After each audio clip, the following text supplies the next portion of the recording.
पुर्खाले सिर्जेको सम्पत्ति, हाम्रो कला र संस्कृति। भक्तपुर नगरपालिकाको प्रस्तुति खोपसा भक्तपुर आवाज। पुर्खाले सिर्जेको सम्पत्ति, हाम्रो कला र संस्कृति। जोजोलपा नमस्कार। भक्तपुर नगरपालिकाद्वारा सञ्चालित रेडियो प्रस्तुति खोपसा भक्तपुर आवाजको कला, संस्कृति र सम्पदामा यहाँलाई हार्दिक स्वागत तथा अभिवादन।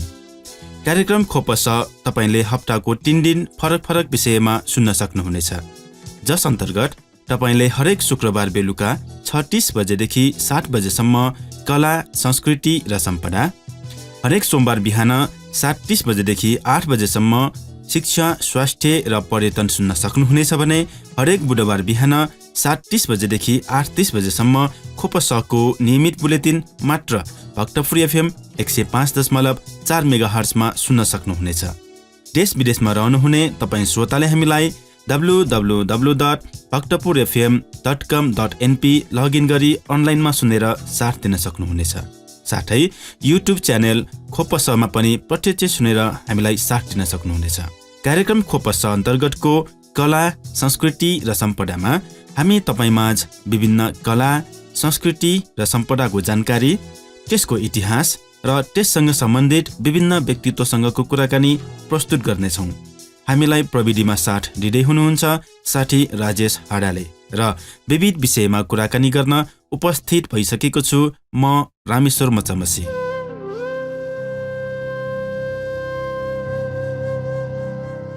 नेपाल विश्व मानचित्रमा एउटा सानो टीका जस्तै मात्र देखिने देश।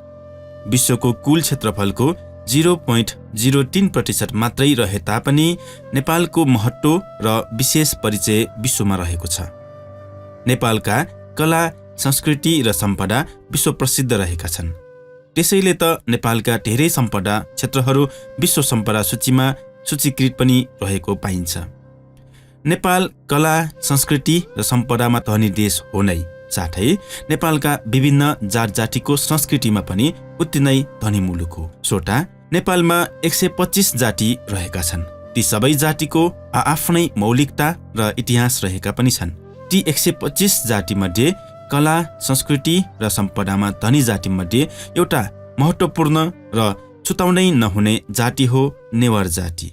नेवार जाति आफ्नो कला, संस्कृति र सम्पदाका साथै विभिन्न संस्कारमा पनि उति नै धनी र चर्चित रहेको पाइन्छ। आज हामी यी 125 जाति मध्ये नेवार जातिको केही परम्परा, संस्कृतिका विषयमा यहाँहरूलाई जानकारी गराउने कोसिस गर्नेछौँ। श्रोता, नेवार जातिको जन्मदिन मनाउने परम्परागत रूपबाट कसरी जन्मदिन मनाइन्छ र यसको वैज्ञानिकता के छ त, साथै यसको महत्त्व के हो त, यो विषयमा हामी यहाँहरूलाई जानकारी गराउने कोसिस गर्नेछौँ। आदरणीय श्रोता, जन्मोत्सव विक्रम सम्वत ईस्वी सम्वतबाट मनाउने गरिएको पाइन्छ, तर व्यवहारिकतामा सजिलो छ सम्झनको लागि। जस्तै वैशाख 11 गते अर्थात् जनवरी 25 तारिक भनेर मनाउनेहरू धेरै छन्।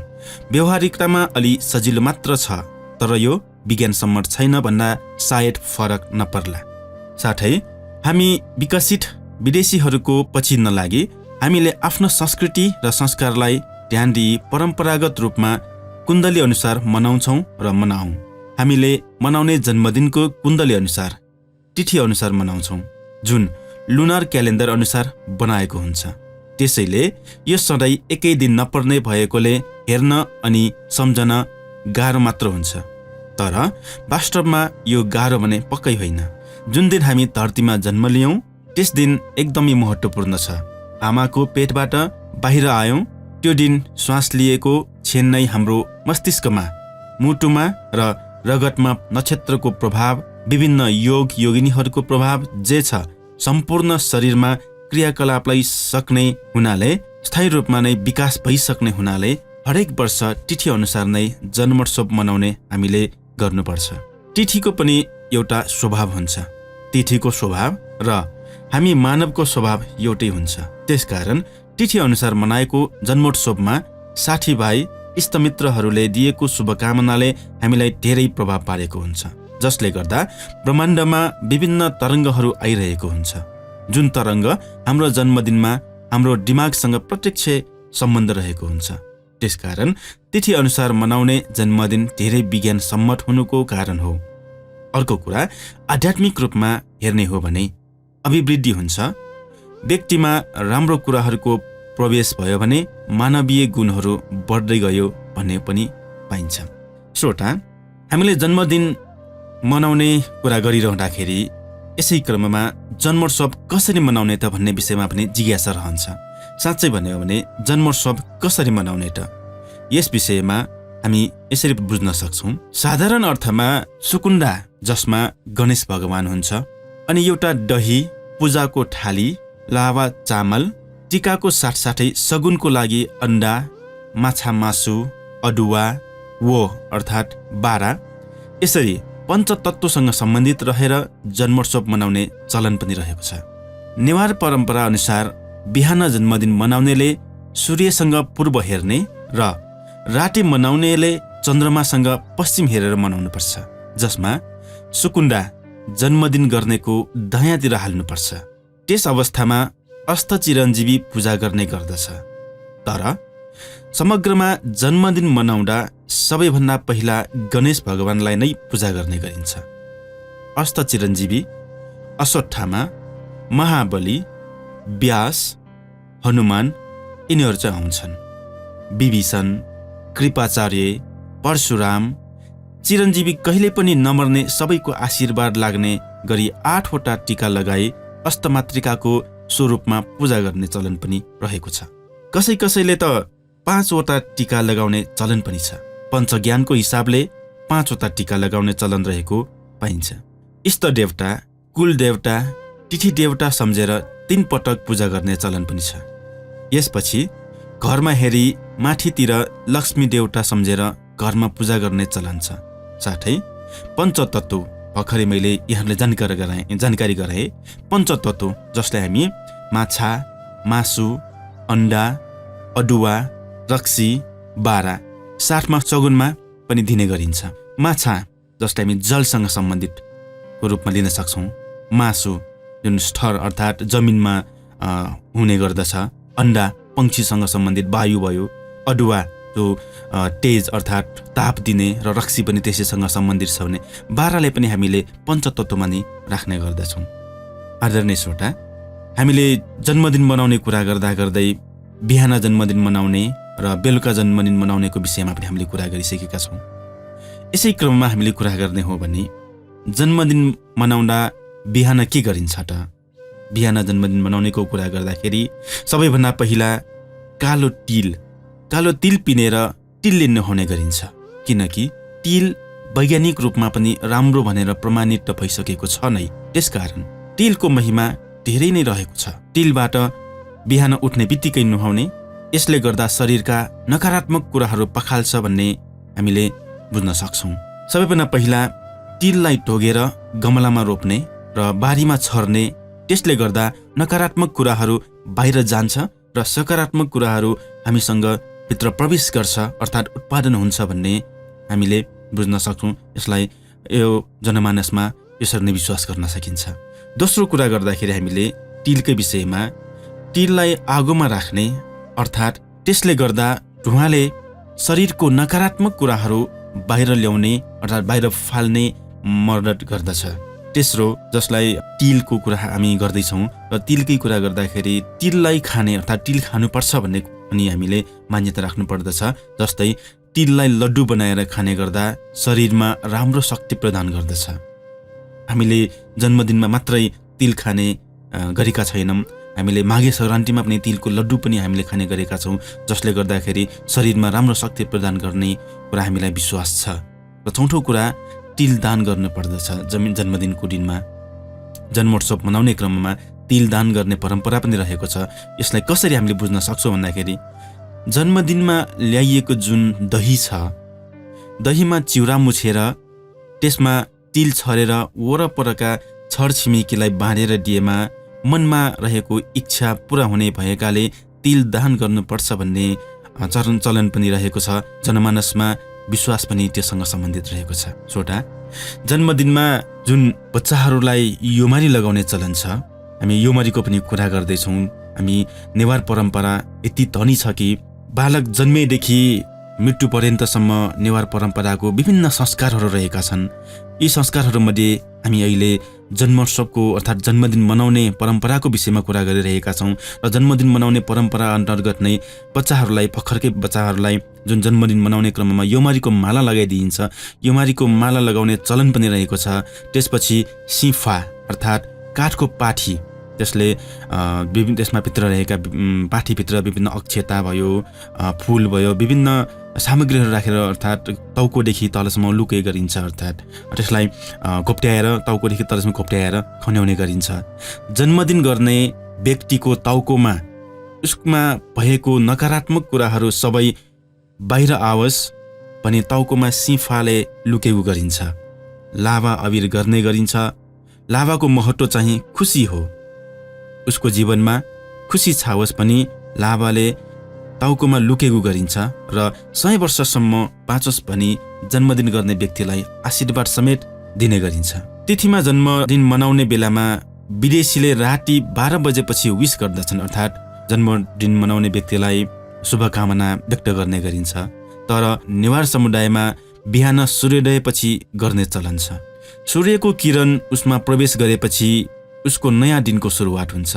त्यति नै उसको जन्मदिनमा पनि सफा भएको पाइन्छ अर्थात् मानिन्छ। यसकारण जन्मदिनको बेला कुनै पनि नकारात्मक कुराहरू नगर्ने, जस्तै कसैसँग झगडा नगर्ने, हिंसा कार्य नगर्ने, नराम्रो काम नगर्ने, नराम्रो नबोल्ने, नयाँ लुगा लगाएर गणेश, भैरव लगायत देवदेवीहरूको दर्शन गर्ने, जसले ती देवदेवीहरूले शक्ति आफूमा प्रदान गर्दछ र दशाहरू हट्दै जान्छ। त्यसकारण जात कुण्डली देखाएर नराम्रो हटाउने हिसाबमा जन्मदिन मनाउने परम्परा नेवार समुदायमा अझै राम्रैसँग चलिआएको हामीले देख्न सक्दछौँ। जन्मदिनमा गर्न नहुने विभिन्न कुराहरू पनि छन्। भर्खरै हामीले गर्न नमिल्ने अर्थात् नकारात्मक कुराहरू गर्न नमिल्ने कुराहरूको विषयमा छलफल गऱ्यौँ र कुराकानीहरू गऱ्यौँ। अब जन्मदिनमा गर्न नहुने कुराहरू पनि रहेका छन्। एउटा वैज्ञानिक रूपमा अर्थात् परम्परागत रूपमा गर्न नहुने कुराहरूले केही कुराहरू उल्लेख गरेका छन्। जस्तै जन्मदिनमा नङ काट्नु हुँदैन भन्ने परम्परा पनि रहेको छ। जनमानसमा त्यस्तो कुराहरू पनि चलेको पाइन्छ। साथसाथै कपाल पनि काट्नु हुँदैन भन्छन्। कति अवस्थामा त नदी नै पार गर्न मिल्दैन अर्थात् हुँदैन भन्ने पनि चलेको पाइन्छ। यो भन्नुको अर्थ पहिले नदीमा पुलहरू नभएको कारणले हिँडेर जाने बेलामा दुर्घटना हुने सम्भावनाले गर्दा नदी तर्नु हुँदैन भनिएको हुनुपर्दछ। तर नङ र कपालको सन्दर्भमा भन्नुपर्दा उसको शक्तिहरू बिग्रने हुनाले नङ र कपाल काट्नु हुँदैन। अर्थात् नङ र कपाल काट्दाखेरि शरीरमा घाउ चोटपटक लाग्ने सम्भावना धेरै रहने हुनाले सुखको समयमा अर्थात् जन्मोत्सवको समयमा कुनै नकारात्मक नराम्रो कामहरू नहोस्, नकारात्मक घटनाहरू नहोस् भन्नेका खातिर यी कुराहरू भनेको हुनुपर्दछ भन्ने कुरालाई हामीले बुझ्न सक्छौँ। भर्खरै हामीले जन्मदिन मनाउने बालबालिका अर्थात् बच्चाको लागि जुन युमारीको माला लगाइदिइन्छ, युमारीको प्रसङ्ग हामीले निकालेका छौँ। अब साँच्चीकै भन्यो भने युमारीको माला किन लगाइन्छ, युमारी भनेको के हो भन्ने विषयमा नेवार समुदायलाई यो विषयमा जानकारी गराइराख्नु आवश्यक नपर्ला। यद्यपि युमारी अर्थात् जन्मदिन मनाउँदा बच्चाहरूलाई योमारी किन लगाइन्छ भन्ने विषयमा पनि हामी केही कुराहरू जानकारी राख्नु आवश्यक देखिन्छ। जन्मदिन गर्दा बच्चाहरूलाई जोड दिनमा अर्थात् 2, 4, 6, 8, 10, 12 वर्ष नेवारहरूको परम्परा अनुसार योमारीको माला लगाउने चलन रहेको छ। जन्मदिन गरेका बच्चाले लगाएको मालामा रहेको योमारीको सङ्ख्या अनुसार बच्चाको उमेर थाहा पाउन सकिन्छ। योमारीलाई शिवतत्व ज्ञानको रूपमा अर्थात् हिन्दू धर्ममा शिवतत्व ज्ञानको रूपमा साथै बौद्ध मार्गमा शिवड्योको सङ्केतको रूपमा लिन सकिन्छ। कुनै कुनै ठाउँमा पुर्खा देवता समग्रमा यसको सङ्केत ज्ञान र शक्तिको प्रतीकको रूपमा पनि लिइन्छ। त्यसभित्र पञ्चज्ञानको रूपमा आखे, जसलाई नबिग्रेको चामलको रूपमा पनि हामीले लिन सकिन्छ। आखेलाई नबिग्रेको चामल अर्थात् 5 वटा राख्ने गरिन्छ योमारीभित्र। जन्मदिन मनाउँदा बत्तीहरू बाल्ने चलन पनि छ। यसले शरीरमा भएको औरा शक्तिलाई बाहिर ल्याउन मद्दत गर्दछ। औरालाई संस्कृतिमा आभा भनिन्छ। यो चिजहरूमा पाल परे पनि त्यहाँतिर नकारात्मक शक्तिहरूमा भित्र जान्छ, जसले गर्दा रोगहरू लाग्न सक्छ। त्यो बिग्रेको ठाउँलाई ताल्ने हिसाबमा आगोले एकदम महत्त्वपूर्ण भूमिका खेलेको हुन्छ। दियो बाल्ने, आगो बाल्ने, त्यसकारण जन्मदिनको बेला अनुहार अगाडि बत्ती घुमाउने चलन छ, जसले औरा र आभा ताल्ने गरिन्छ। आदरणीय श्रोता, जन्मदिनको दिन बच्चाहरूलाई योमरीको माला पनि लगाउने गरिन्छ भनेर हामीले भर्खरै कुरा गऱ्यौँ र यसको अर्थ के हो र योमरीको माला किन लगाइन्छ भन्ने विषयमा हाम्रा संस्कृतिसँग सम्बन्धित हाम्रा आदरणीय धनेश राज उपाध्याय आफ्नो विचार यसरी व्यक्त गर्नुहुन्छ। नेवार संस्कृति तन्त्र प्रधान छ, त्यसैले नेवार संस्कृति र परम्परा अनुसार जन्मोत्सव बनाउने संस्कृति पनि तन्त्रमय भनिएको छ। तन्त्रमय विशेष पूजामा योमरीको प्रयोग देखिन्छ। योमरीभित्र चाकु र कालो तिलको प्रयोग विशेष रूपले लिइन्छ। 2 वर्षको उमेरदेखि हरेक जोर वर्षमा ससाना योमरीभित्र 5 गेडा अक्षता राखेर तयार पारिन्छ र पाकिसकेपछि त्यसलाई काँचो धागोमा उनेर दही सगुनसँगै दिइने नवीन वस्त्रमाथि योमरीको माला राखेर जन्मोत्सव बनाइने व्यक्तिलाई दिएर पहिल्याइन्छ। सिङ्गो दहीलाई अश्वत्थामादि अष्टचिरञ्जीवीको प्रतीकका रूपमा लिइन्छ। जसरी यी मानवहरूले आफ्ना कर्मका बलले देवत्व प्राप्त गरे, त्यसरी नै हामी मानिसहरूले पनि असल कर्महरूका प्रभावले देवत्व प्राप्त गरी अजर अमर हुन प्रेरित गरून् र वर प्राप्त गरून् भनेर यो दही सगुन दिइन्छ। 12 वर्षको उमेरसम्म यो योमरीको माला पहिल्याइदिने प्रचलन रहेको पाइन्छ। 12 वर्षको उमेरबाट चाहे छोरा होस् या छोरी, बालापन सकेर अर्को उमेर चरणमा प्रवेश हुन्छ। त्यसैले पनि 12 वर्षको उमेरलाई बालापनको अन्तिम वर्षको रूपमा लिएर योमरीको माला पहिल्याइदिने गरेको हुन पर्दछ, किनभने शास्त्र विशेषले योमरी माला लगाइदिने बारे बोलेको अहिलेसम्म आफूलाई थाहा छैन।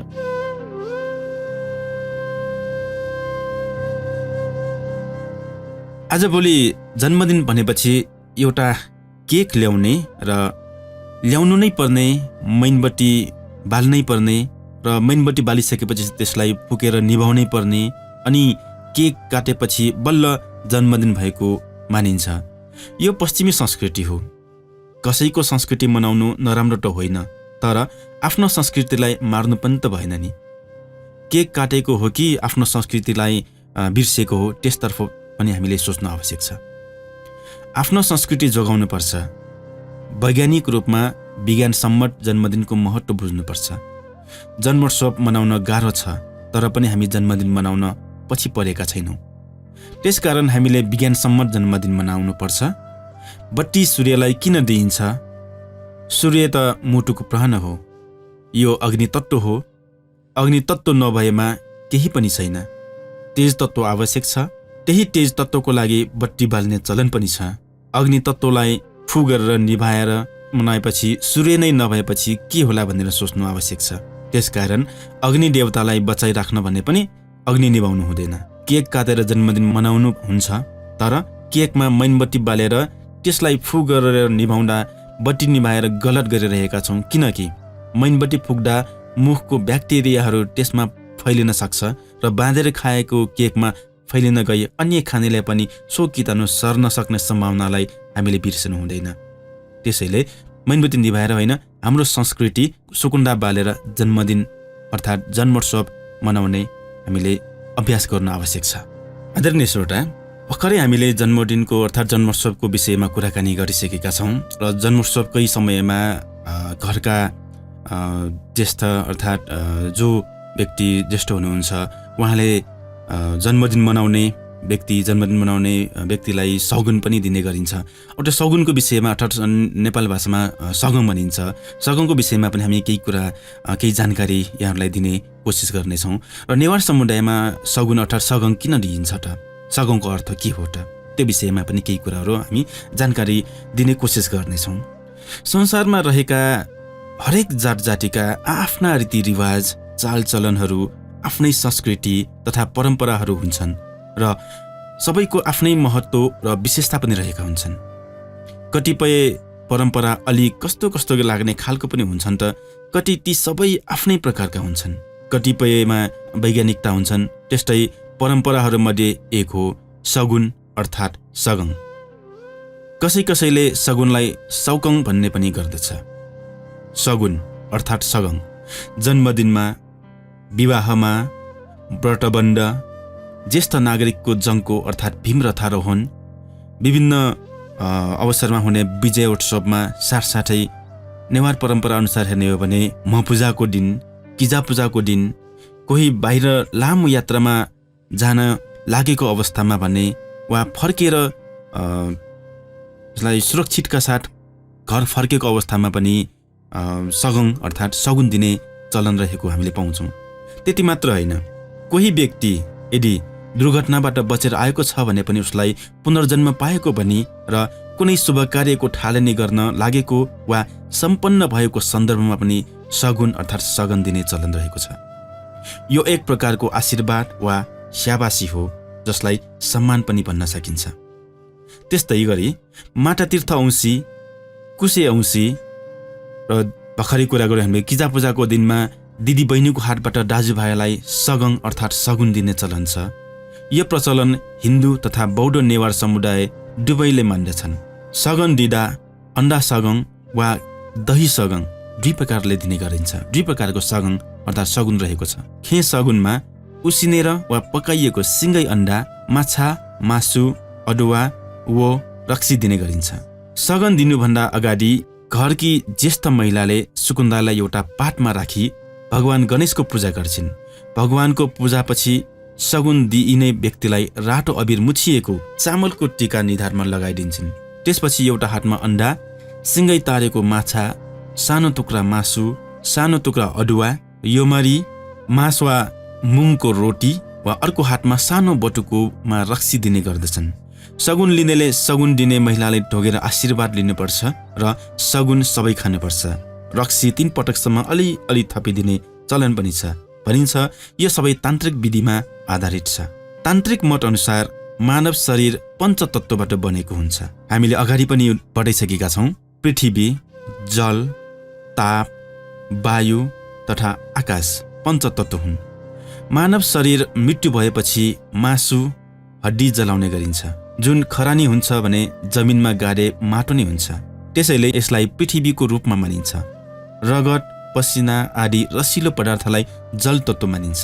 शरीरको ताप भागलाई ताप तत्त्व र हावा श्वासलाई वायु तत्त्वका रूपमा र शरीरभित्रको खाली भागलाई आकाश तत्त्वको रूपमा लिइन्छ। यसरी पञ्चतत्त्वबाट बनेको मानव शरीरमा कुनै चिजको कमी भयो भने मानव शरीर विभिन्न रोग व्याधिबाट ग्रस्त हुन सक्छ। त्यसैले पनि यी तत्त्वहरूको उचित संयोजन भइरहन पर्छ भनिन्छ। पञ्चतत्त्वलाई यसरी पनि वर्णन गरिएको पाइन्छ। अन्डालाई आकाश तत्त्वसँग मानिन्छ किनकि अन्डा पंक्षीले दिइन्छ। पंक्षी आकाशमा उड्छ, त्यसैले अन्डालाई आकाश तत्त्व मानिएको हो। त्यसै गरी माछा पानीमा हुन्छ, त्यसैले माछालाई जल तत्त्व मानिन्छ।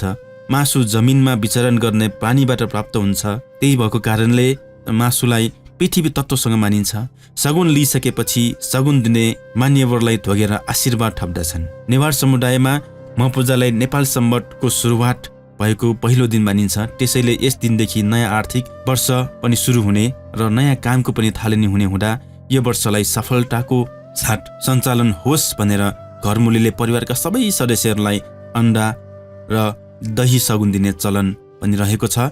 सगुन दिने क्रममा सगुन सँगसँगै विभिन्न चाडपर्वमा कानमा फुल सिउरिने चलन पनि नेवारी समाजमा त्यत्तिकै छ। त्यसैले सगुन लिने व्यक्तिको स्वरूप अर्थात् सगुन लिने व्यक्तिको अनुहार नै अझ राम्रो देखिन्छ। आदरणीय श्रोता, नेवार समुदायको विभिन्न संस्कार, विभिन्न परम्पराको विषयमा कुरा गर्दा अनगिन्ती छ, जसलाई छुटाउनै नसकिने, छुटाउनै नमिल्ने गरी हामीले वर्णन गर्न सक्छौँ। र आजको हाम्रो यस कार्यक्रममा नेपालमा रहेका 125 जातिमध्ये कला, संस्कृति र सम्पदामा धनी एउटा महत्त्वपूर्ण र छुटाउनै नहुने जाति नेवार जातिको परम्परागत शैलीमा जन्मदिन मनाउने र सगङ अर्थात् सगुनको विषयमा केही जानकारी दिने हामीले प्रयास गर्यौँ। पुर्खाले सिर्जेको सम्पत्ति हाम्रो कला र संस्कृति। भक्तपुर नगरपालिकाको प्रस्तुति। खप साथ भक्तपुर आवाज। आजको हाम्रो यस कार्यक्रमको लागि हामीले संस्कृतिका जानकार भाषव राजोपाध्याय र विनय राजोपाध्यायका लेखहरूलाई पनि हामीले सहयोगी सामग्रीको रूपमा लिएका छौँ। त्यसको लागि उहाँहरूलाई विशेष धन्यवाद दिन चाहन्छु। र साथसाथै संस्कृतिका जानकार धनेश राज राजोपाध्यायको पनि हामीले केही जानकारी उहाँबाट हामीले पाएका छौँ। उहाँलाई पनि विशेष धन्यवाद दिन चाहन्छौँ। अर्को शुक्रबार हामी अर्कै विषय लिएर तपाईँमाझ उपस्थित हुने नै छौँ। भक्तपुर नगरपालिकाको रेडियो कार्यक्रम खोपस तपाईँले हप्ताको 3 दिन फरक फरक विषयमा सुन्न सक्नुहुनेछ, जस अन्तर्गत तपाईँले हरेक शुक्रबार बेलुका 6:30 बजेदेखि 7 बजेसम्म कला, संस्कृति र सम्पदा, हरेक सोमबार बिहान 7:30 बजेदेखि 8 बजेसम्म शिक्षा, स्वास्थ्य र पर्यटन सुन्न सक्नुहुनेछ भने हरेक बुधबार बिहान 7:30 बजेदेखि 8:30 बजेसम्म खोपसको नियमित बुलेटिन मात्र भक्तपुर FM 105.4 मेगाहर्जमा सुन्न सक्नुहुनेछ। कार्यक्रमबारे कुनै सल्लाह, सुझाव र प्रतिक्रिया भए हामीलाई पक्कै सम्पर्क गर्नुहोला। हाम्रो सम्पर्क ठेगाना रहेको छ भक्तपुर नगरपालिका 82 रेडियो कार्यक्रम खोपस। हाम्रो सम्पर्क नम्बर रहेको छ 01 66 13 043 01 66 13 043। तबसम्मको लागि हाम्रा प्राविधिक मित्र राजेश हाराका साथ सहकर्मी सुरेश कवाङ र निर्जला प्रजापतिका साथ म कार्यक्रम प्रस्तोता रामेश्वर मचामसी पनि बिदा चाहन्छु। भक्तपुर FM सुन्दै गर्नुहोला।